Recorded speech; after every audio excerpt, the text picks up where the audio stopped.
Good afternoon. We still have some people popping in, so I just want to give everyone a minute to come into the meeting.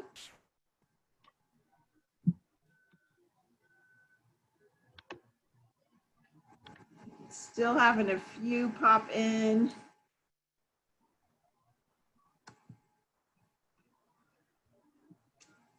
Good evening, good afternoon. That tells you where I'm at right now. Good afternoon. My name's Sam Fletcher, and I'm the Executive Director of the New York State Chapter of NASW. And I want to thank you for joining us today for our second membership meeting. Our first one was last month, and I'll tell you how out of it I am. I thought Amelia had sent the wrong link because it said July, because I thought we were already in August. So that's where I'm at. I don't know if everyone else is having that issue, but that's where I've been. Hopefully, Amelia will be joining us. We have a webinar going on that started at the exact same time as this, so she popped over there. So hopefully she'll be coming back in a few minutes, but I want Amanda Mulvihill to introduce herself. She's also a staff member who will be joining us today. Hi, everybody. I'm Amanda. I'm the policy assistant, and I'm the staff member that's assigned to the AGR committee and the PACE committee. I am a recent graduate from Stony Brook, and I'm currently on Long Island in Nassau County, but am looking forward to moving up to Albany. So it's great to meet everybody. Thank you for joining us. So if you're not familiar with Zoom, I just want to go over a couple of items just so you know how it works. So you can choose, if you kind of move your cursor over the top right part of your screen, it'll say speaker view or gallery view. If you put it in speaker view, then it's the person who's speaking who you'll see. And if you put it in gallery, you'll see everyone. And we want this to be interactive. So if you want to talk, you know, you can unmute yourself to ask a question. We want to hear from you. And I see Amelia has joined us. She is back. So Amelia, do you want to introduce yourself and get us started? Yes, I do. Just wanted to make sure I was unmuted. Hi, everyone. My name is Amelia Lochner-Malave, and I'm just so excited that everyone's joined us for our membership meeting. We've started these, I think maybe Sam explained, as a way to meet face-to-face with our members, talk about some new initiatives or give updates on things that we've already spoken to you about, and make sure that we have a transparent, open line of communication between chapter and our membership, because this is your association. So I'm just really thankful that everyone has joined us today, and we're really excited to give you some updates on what we've been doing this past month. So I'm actually going to share my screen.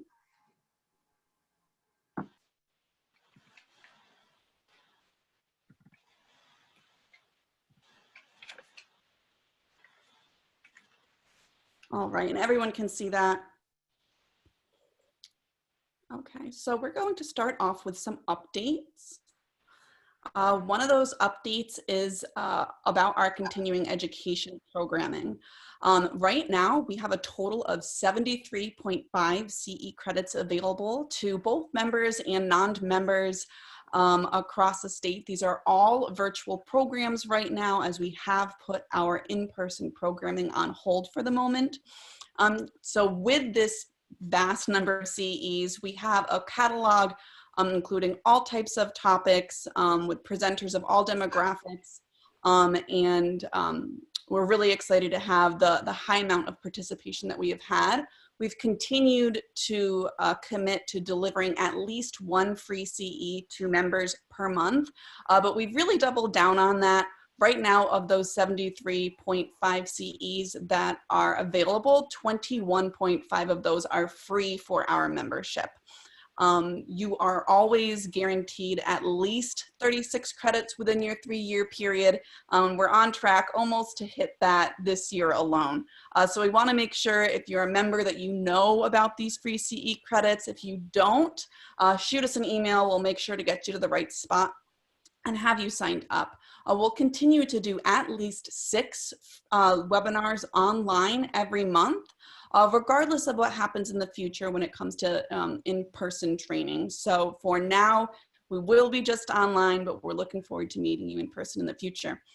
Another thing we want to make sure you're aware of is that we are continually updating our self-study options. We had removed some of the selections previously, but those are now updated. We'll be continuing to update them with programs that we do live that we can then transfer to self-study options as well. The way that we're able to develop all these programs and present all these programs is actually truly because of our members and our membership. We have an open call for proposals for all social workers to develop and present CE programs through NASW. You are paid for the presentation of these programs, as well as you get CE credits for presenting these topics too. We've worked with many presenters who have just learned to do this online portion since COVID hit, and we're happy to work with presenters on learning those new technical skills to do an online presentation. I'm just going to talk about two programs in particular that have just been added. One of them is the Understanding Teen Dating Violence that we're doing with the organization Day One. This is a 12-credit program that is free for New York State members. It's 4 presentations in a row from 9 to 12 on Thursdays, and it's 12 credits total. It's presented by Billy Jones and Rebecca Stahl of Day One. Billy Jones is a previous presenter and our previous vice president and chair of diversity. And she's an excellent presenter, as I'm sure everyone knows who have gone to her trainings. We just wanted to make a plug for that, as NASW partners with organizations across the state. We're also hoping to be able to bring more CEs to our membership at low cost and for free. And so if there's anyone out there that'd like to see a partnership with NASW and your organization or agency, please feel free to reach out to us, and we'd love to explore those opportunities as well. Another one that we just wanted to highlight among all of those CEs is our first program in our anti-racist CE series. This program is going to be presented by Carrie Tabag, who is a wonderful member of our diversity committee. Her program is going to be on microaggressions, which is also the topic of her PhD dissertation. This is going to be the first in our anti-racist CE series. This series is also going to be the CEs that are available to our members for free every month. We think that it's important that we eliminate the barriers to going to these CEs for our members. Also, some of them will be free for the broader membership, as we think it's important content for all social workers to have access to at no cost. So that's not up today. We hope that it's going to be up by tomorrow, but we want to make sure that it's on your schedule because people have been asking and looking out for it. So that will be up. If not today, then definitely by tomorrow. I'm going to hand over the next section to Samantha for our anti-racist plan and some updates there. Okay, hello again. I'm just going to ask Amelia or Amanda to watch to see if anyone else joins so that they can be admitted. And I'm going to close that box so I can focus on this. So as I hope many of you know, we have been working on this multifaceted anti-racism plan for the chapter to address racism in our country in all its facets. I have been involved in this work for years. It's really my life's mission, I would say. To give you a little background, I'm from Oklahoma. I talked more about this in our first meeting, so I don't want to go into it too much, but I'm Native, I belong to the Cherokee Nation, and I've witnessed racism and been around it my whole life, and this work is very passionate to me. So I'm really excited that we're doing this as a chapter and as a profession. So we have 7 initiatives in this area.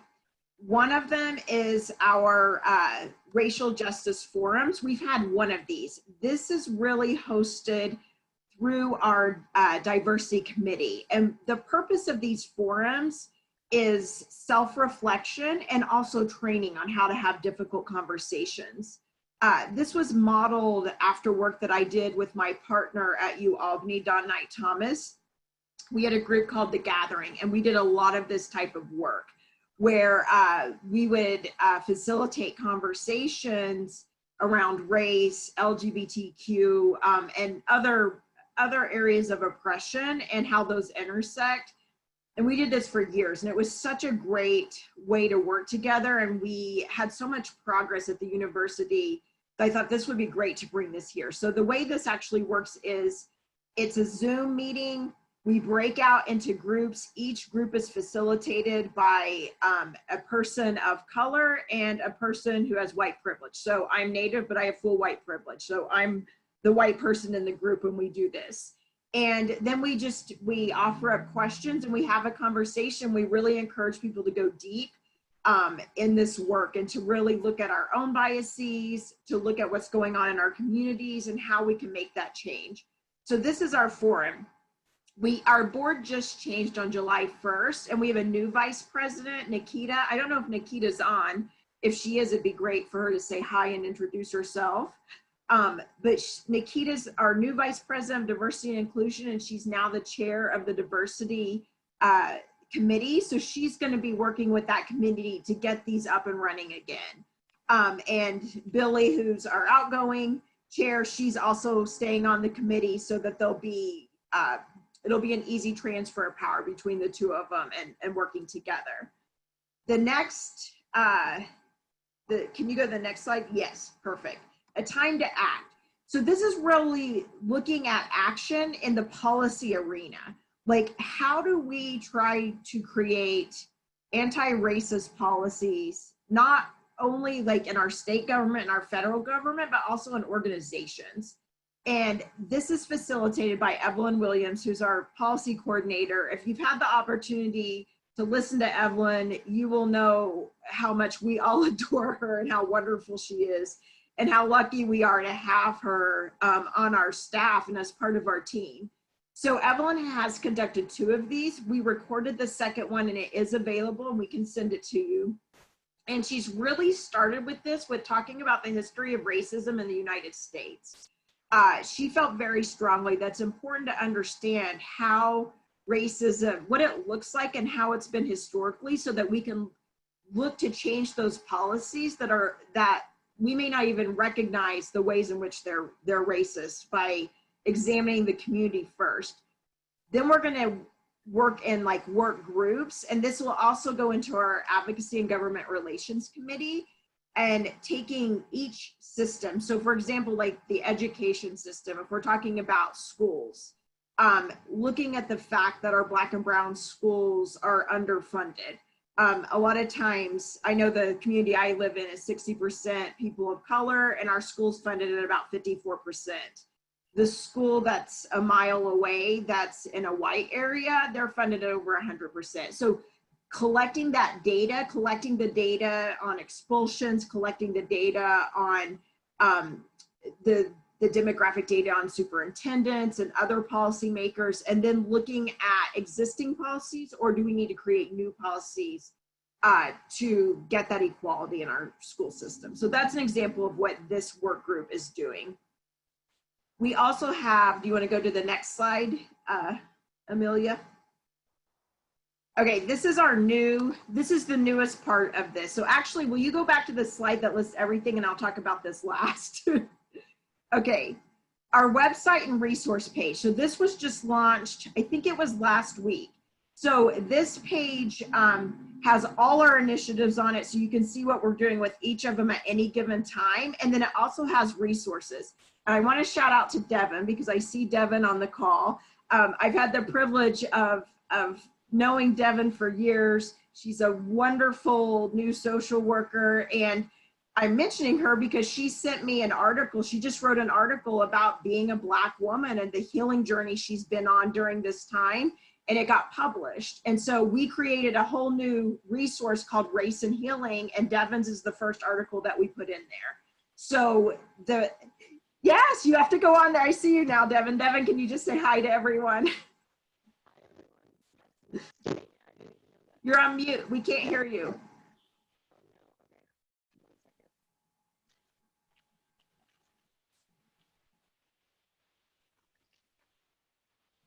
I wasn't on mute, but my headphones are just not working. But thank you so much, Sam. That's so exciting. I didn't even know that. Yes. Oh, yes. And I think we're going to put it on our social media too. I sent it out yesterday to have them posted. So yes, thank you for sending that to us. And we have a form on that resource page. So if you have a resource that you're like, this needs to be up here, send it to us and we'll put it up there. If we need to create a new subject, we will, just like we did with Devin, because I was like, oh my God, this is great. We have to have race and healing. So perfect. So thank you, Devin. Problem. So that's our resource page. Amelia talked about our CE curriculum. Our first one starts September 2nd. Creative expressions. So this is really like an open mic. It's an opportunity for healing and education. And I'm happy to say that one of our members has agreed to host this for us. Her name's Tamara Walker. She's fabulous. I talked to her yesterday. So we're going to meet with her to get a date and time, probably at the end of August, possibly the beginning of September. This will be a time for people to come with poetry, spoken word, song, anything creative you can think of. And these spaces are incredibly healing if you've ever been able to join one. So I hope you can join us at our first open mic, which will be announced soon. Okay, now you can go back to that slide, Amelia. The last initiative came up a couple of weeks ago. And really, it came out of a lot of different things, but the chair of our communications committee, Notion Hawk, really kind of spearheaded this. And Amelia and I met with Notion, and we were talking about some of the issues we were seeing. And what we came up with was, we can't control what other professions are doing or how they're restructuring and how they're working toward their equity. But what we can control is social work. And we have a platform at NASW to change our profession. So we came up with this idea of really revolutionizing our profession. I think we all know and can agree that there's racism within our profession. There's a history of racism within our profession, and it exists now. And so my thought on this was, and working with Notion and Amelia, was we have the power to change that. And this is going to start with a series of town halls. The first one is Tuesday at 6 o'clock. These are free for everyone, members and non-members. We want everyone involved in this. The first town hall is really going to focus on acknowledging the history of racism within the profession and what's going on now. And we've sent out 3 prompts. We really want people to think about and talk about how they've experienced or seen racism at our local chapter at NASW New York State, how you've seen or experienced racism in social work education, and how you've seen or experienced racism within your practice. And this is an opportunity to acknowledge the past and discuss what's going on now, and hoping that this will be a healing meeting and preparing us for the work. And this will be facilitated by myself, Notion, and Evelyn Williams has agreed to do this with us as well. That's the first town hall. The second town hall that we'll probably be scheduling today is when the work begins.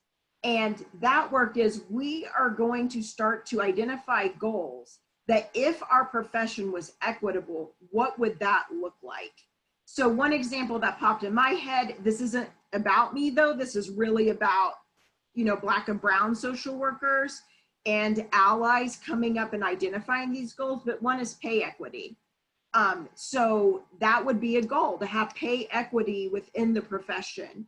So we're going to set those goals, and then all the work that happens after that is going to be creating action steps to achieve those goals. So if we actually had an equitable profession, this is what it would look like, and here's the steps to take to get there. This initiative will be led by Black and brown social workers. So the leaders of those work groups will all be Black and brown social workers. And the great news is, this is a place for white social workers to step in as allies and really work with the Black and brown leaders on the research it's going to take, on putting together our deliverables to be able to send to organizations, to be able to post through NASW, to be able to send to schools of social work. This is how we can change the profession. We have an opportunity And I know we can do it. And I know we have the energy in New York State and the members and non-members to be able to do this. So I just saw a question. Are these town halls for members only? No, that's open to everyone. That's in that website. And maybe Amelia, you can put the link to the website. They can go in and register. We have 300 people registered right now for Tuesday.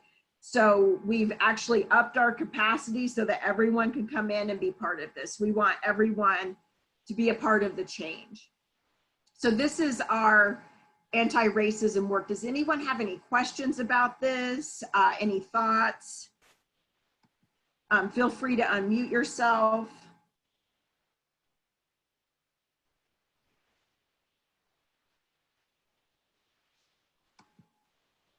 Okay, and if you think of one, you can ask it.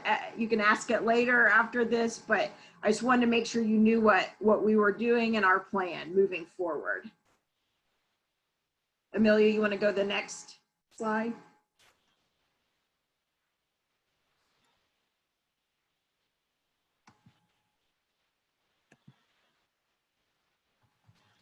Amelia, you're on mute. I have to do it at least once every day. This slide is about our One Team listserv, which was just launched through our Veterans Mental Health Training Initiative. If some of you might know our Private Practice Connect, it was modeled after that type of listserv resource. This is free for all social workers and mental health clinicians across the state. So please send this resource to anyone that you think might find it valuable. It is moderated by veterans and veterans who are clinicians. And it's a place to have conversations or send resources, get referrals about work with veterans, service members, military service members, and their families. This is such a cool addition to our Veterans Mental Health Training Grant. It's a place that you can get continuous kind of not clinical supervision, but a resource from people who have 20, 30 plus experience working with veterans and having the experience of being a military service member with that additional credentialing as a social worker. So we just wanted to let you guys know about this again. This is a free listserv to all mental health clinicians across the state. We've already seen a lot of great conversation on it, and we'd love to have our members have this as a resource and anyone within your networks as well. So if you have any questions about that, please let us know. We have our continual free programming available through the Veterans Mental Health Training Initiative. Every month we have a CE that is free for all mental health clinicians, and we're covered for social work, LMFT, and LMHC continuing education credits. And we're also looking forward to doing our first panels on different topics with veterans on those panels. I know our first one is going to be about the peer-to-peer support provided through the Dwyer program and the research behind that. And we're looking forward to getting that up and out shortly to have our members and non-members participate in that panel.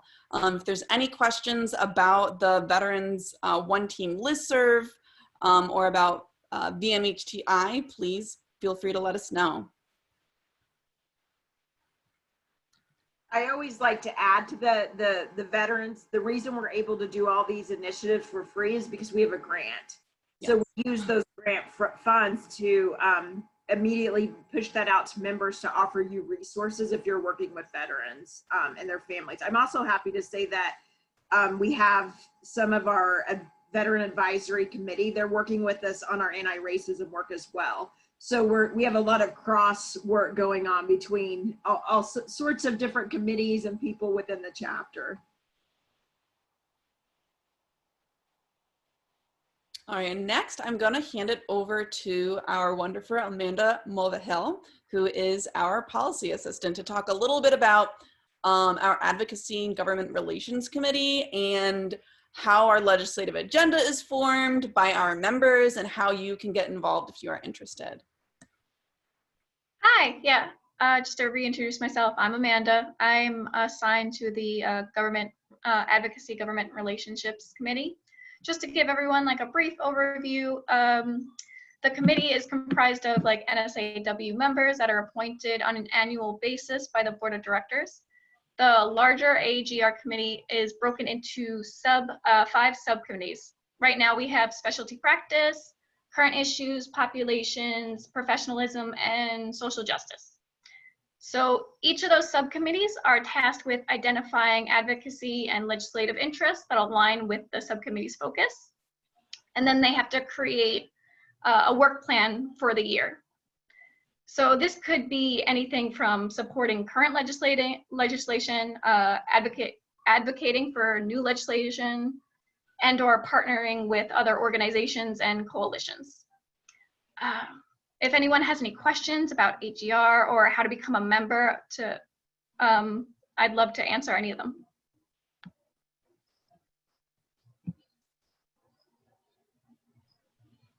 Amanda, can you tell them a little about how your subcommittees work and like how you organize and how some of those conversations go and how the members choose what they want to focus on, some of that? Sure, yes. We meet at least once a month. Hopefully, usually like twice a month is what we try to aim for. The committees right now, we have anywhere from a couple of members, like 3 or 5, and we basically sit down and we have a talk about what areas they wish to address first, and we kind of come to a consensus of like what everyone feels are the larger issues social workers are facing. So it's completely member driven. They make up their own agendas. The NSAW is there just basically to support and then offer like guidance or information wherever we can.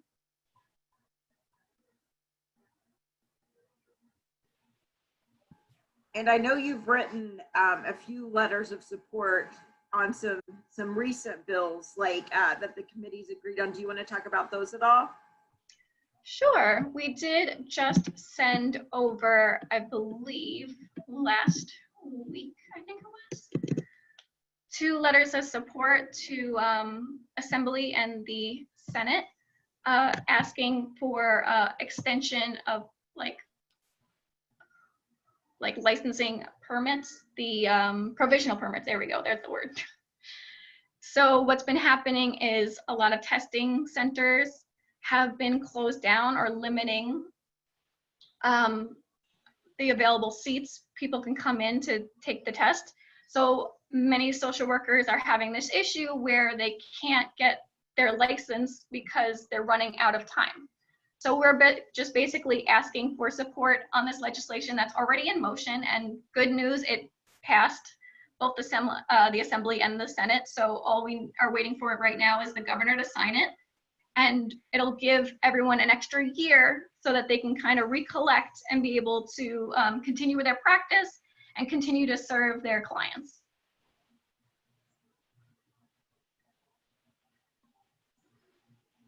And I just wanted to say a little bit about the formation of policy in general. And so this is kind of a new format that this state chapter has taken within the last year. We have really made this much more of a grassroots effort of social workers to identify, choose, and contribute to the policy initiatives within the chapter in a more formidable way. And as,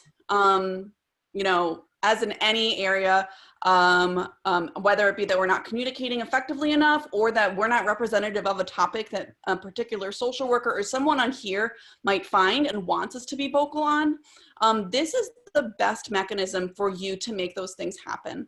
We share a lot of things on social media. We get great feedback on some things. And then we also have people out there who are like, that sounds great, but have you thought of this? Do you think of it within this lens, or are you really considering these things? And we need that criticism, we need that feedback, and we need that constant push to take it a step further. So if you see things that you think that we are not covering, if you don't think that we're using the proper lens, this is the committee to amplify what you're saying and use that voice. We sincerely want to have social workers involved in this, and as many social workers as possible, because it's only going to increase our impact and increase the number of voices that are heard at the Capitol from social workers. So if there's something that you think that NASW isn't upfront on the upfront on, we need to be there, or if you see that we're posting something that you don't really agree with, or you don't like the language that we've used, we want to hear from you. We want to have those conversations, and we want to have all voices at the table. So I just want to take a moment to say, like, if you do not like what you're seeing, we want you involved. If you do like what you're seeing, we also want you involved. And I know that these are some of the subcommittees that we currently have formed. That doesn't mean that we can't continue to develop new committees as we have more people come on, though I know that these really cover, I think, most of the topics as of now. And then this next page, we have a few of the topics that are currently being discussed, researched, and we're creating advocacy for. And I'm just saying that in general, if you don't see yourself or your practice or your clients reflected in our advocacy, then let us know that, because that's what we do. There's no decision about NASW without the NASW members, and we really would love to have your engagement, and we know that we're only going to be better for it.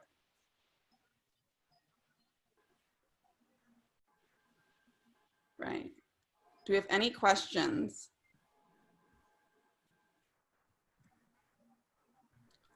All right, so this is,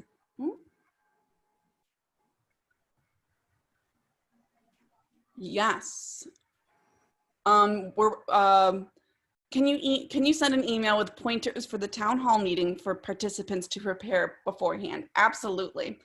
That's been sent out, but we are going to resend it again prior to. And it will include the 3 prompts that are going to be used. I believe there's a 4th, and it's just a blanket question of, is there anything else that you would like to share with NASW? We'll be sending those out again. And I know Sam also put up the NASW.org/BLM page. I believe it's either on that page, or I will update it when this is over.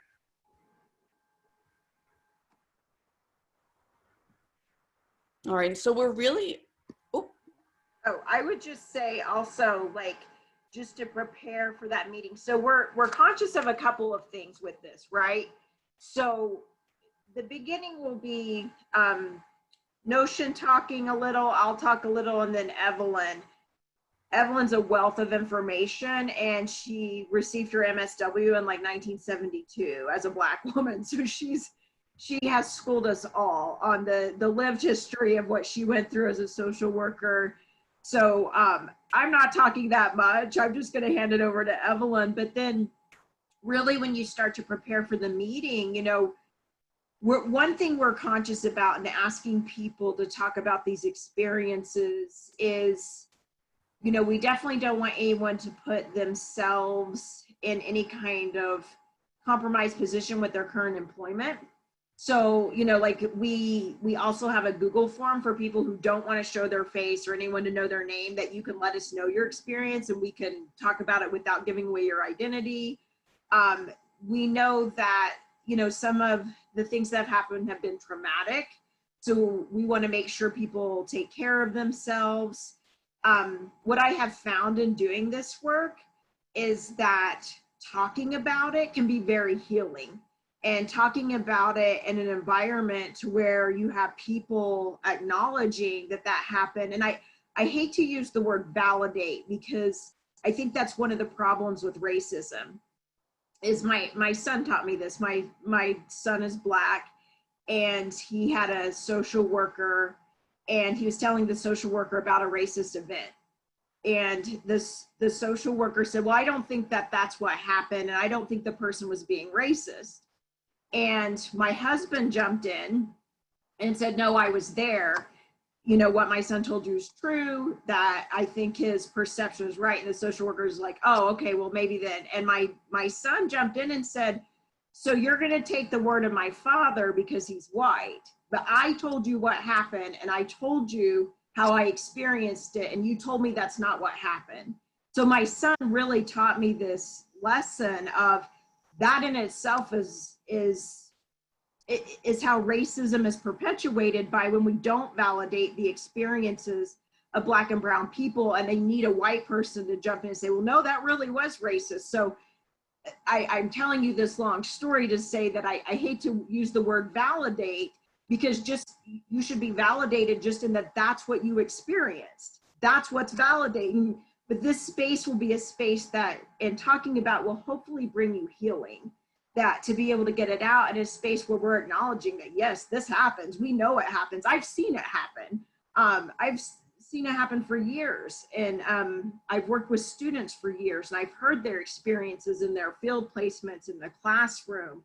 I've worked with social workers for years, and I've heard their experiences in their social work practice. And so that's when you talk about preparing, I think there's a preparing of like what you might want to talk about or share, but then also a preparing of releasing that experience.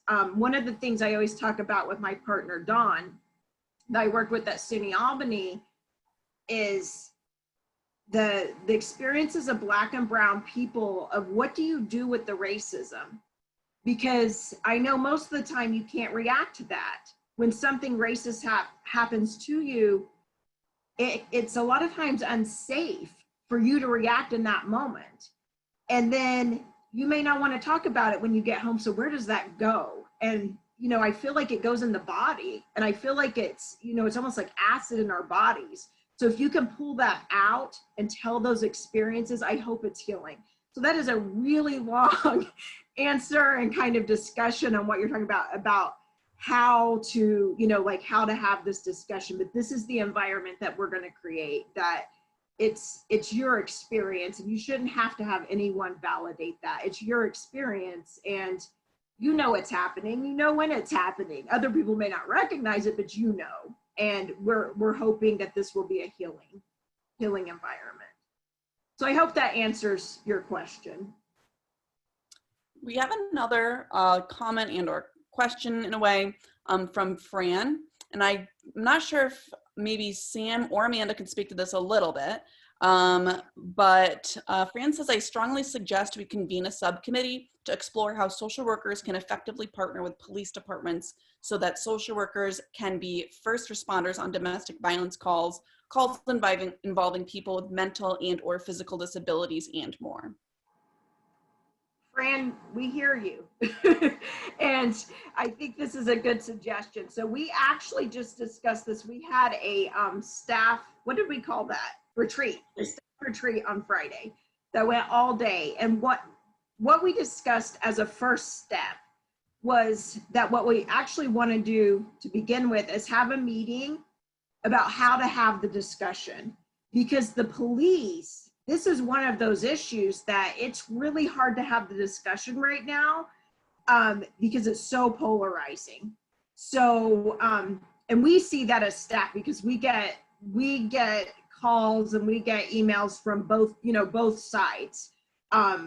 People who want to work in the police and work with the police, people who think we shouldn't have police, all of those things. So the first thing we want to do is have a training on how we can come together and have the discussion and be able to work toward being able to work on what this would look like. And I'm going to tell you, the police have pulled their guns on my son twice. The first time he was 9 years old. The second time he was maybe 16. And that is an extremely traumatizing and horrible experience. I live in fear every day. I have two very large Black sons, and I've seen it. It's happened, right? So I definitely have a dog in this fight, and I definitely want to see change. And I think that we as social workers have a place to be a part of this conversation. But I also think we have to kind of come together and agree to have a conversation so that we can explore all the different ways that this could look and really hear from each other. We have some members who used to be police officers and now they're social workers, and I've spoken with them. We have some members who you know, they think the police should be completely abolished and we shouldn't have police at all. And I've spoken with them. And we have police, and we have members like Fran who are like, how can we partner and work with police so that social workers can go out on these calls? So I've heard from all of you, and I believe me, this is an emotional issue, and I know it is. It is for me, and it is for my family who deal with this every day and deal with this fear every day. So I think our first step in this is to kind of have that meeting. And this was Evelyn's idea. We all love working with Evelyn, and she suggested it be structured almost like a talking circle, which is from my culture, where we talk to each other and learn to have that conversation, and then move into how we can further that discussion and see what we can do and how we can step in as social workers. So I really appreciate you bringing that up, Fran.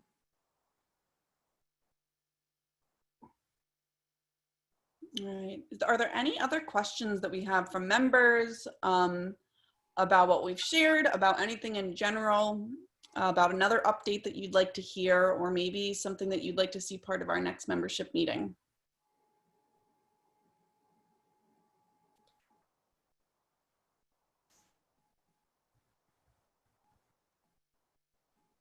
So telehealth update. Okay, yes, good one. Okay, so Tanya, thank you for bringing this up. Telehealth. So for the clinical social workers on the call, you know we've been working on this. So we just did, through our national office, we just did a huge campaign to make telehealth with Medicare permanent. And this is moving through the channels at our federal level. I'm bringing that up because that's important, because sometimes Medicare kind of leads the way in what happens everywhere else. So that's one thing that was just this week. I think that went out Tuesday. We sent out for everyone to call your representative, email your representative, and let's get the Medicare permanent at the state level. So DFS, DFS is the Department of Financial Services. They oversee the insurance companies for New York State. They're the regulators. They executed an executive order on March 16th. It's been extended through September 7th. That states that the insurance companies have to, they have to cover telehealth. Now, there's a couple of things going on with this. One is that our professionalism subcommittee in AGR is going to talk about this. They're going to talk about telehealth and how we can act as a chapter, because again, it's member driven, but we know the members are interested in this. And what we've heard is that they want telehealth to be permanent, or at the very least to be in place until there's a widespread vaccine. But I think by that point it would be permanent. They want to see parity in the pay, that, you know, that you get paid the same for a telehealth appointment as you would an in-person appointment. And those are the two big ones right now. I talked to Evelyn and Amanda about this on Tuesday, and Evelyn has years, decades of experience in health policy. And she was saying that she'll work closely with this subcommittee, and she sees this happening. She said, this is brand new. She said, not telehealth isn't brand new. People have been using telehealth. Our VA's been using it for a long time, but the necessity of telehealth is new because of COVID. And she said she sees this moving along and that she has a lot of confidence in this. So that's kind of where we're at. And I see, I would like to have some more clarity information about LMSW and private practice. There is unclear information. You're correct.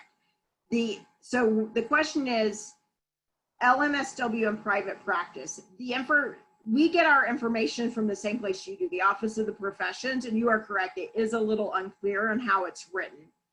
It's written that an LMSW could technically own a private practice, but you cannot deliver the clinical services because you have to be supervised.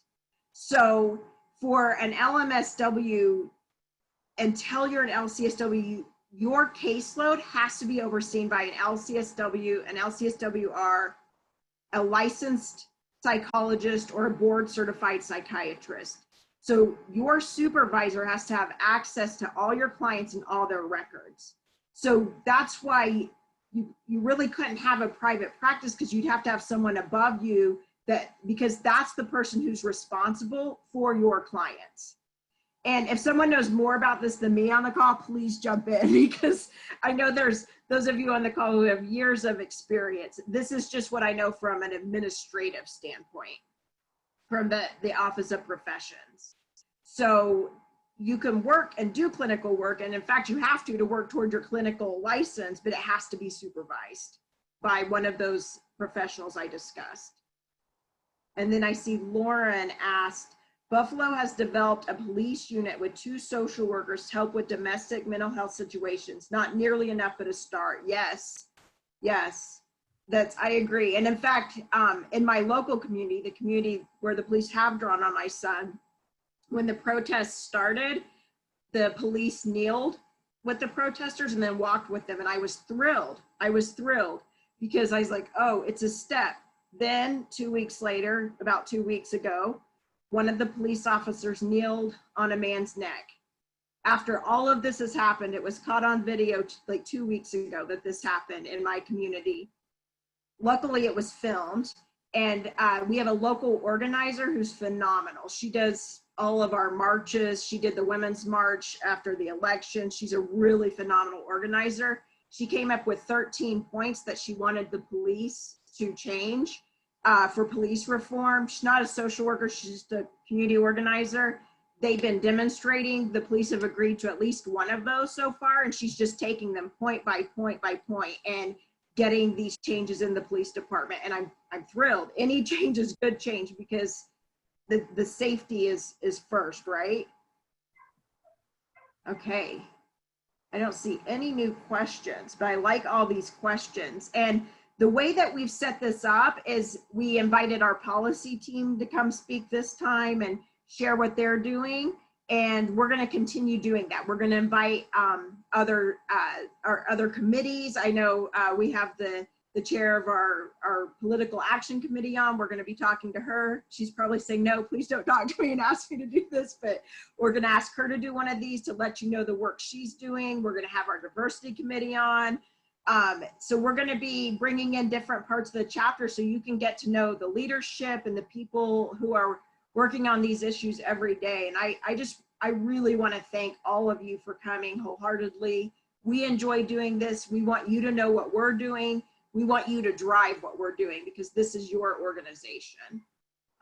So do you want to say anything, Amanda? Any last words from you? So we're still open to accepting new members, and I'd love to see everyone there. So everyone get in touch. Please join.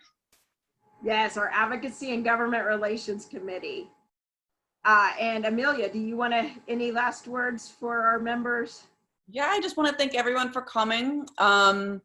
If there's anything that you were looking to get out of this meeting that you didn't, please let us know. Shoot us a note, write us an email, tell us what you'd like to talk about next time, or something that you think that would make these more productive or more valuable for you. And I just, again, want to thank everyone for coming, and I hope everyone's having a beautiful and safe summer. Thank you. You all have a nice day, and we'll see you next month. See you next month, everyone.